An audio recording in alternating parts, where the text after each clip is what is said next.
மாநாடு அறிவிச்சாங்க. ஐயா வன்னியர் சங்க மாநாடு அறிவிச்சாங்க. அறிவித்ததற்கு பிறகு மருத்துவர் ஐயா அவர்கள் இந்த துரோகிகளால் ஜி.கே. மணி போன்றவர்களால் தலைவர் பதவியிலிருந்து இறக்கி விட்டு செயல் தலைவராக மாத்துறாங்க. அந்த மாநாடு நடந்தது இன்னைக்கு உலகமே பார்த்தது.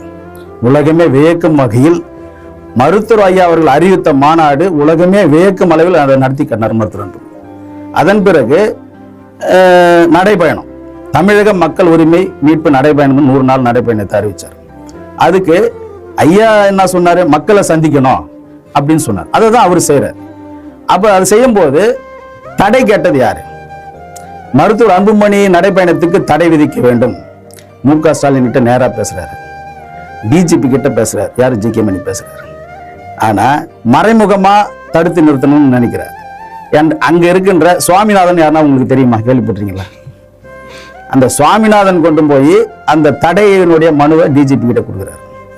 நீ உண்மையிலே கட்சியை காப்பாற்றணும், ஐயா கிட்ட தான் அந்த கட்சி இருக்கணும் அப்படின்னு நீங்க நினைச்சிருந்தீங்கன்னா நீ தானே போய் டிஜிபி கிட்ட மனு கொடுக்கணும். அப்ப மறைமுகமா யாரு துரோகம் அந்த கட்சிக்கு செஞ்சாங்க? ஜி.கே. மணி, அன்புமணியா? நீங்க சொல்லுங்க. அதுதான் நான் சொல்றேன். அதாவது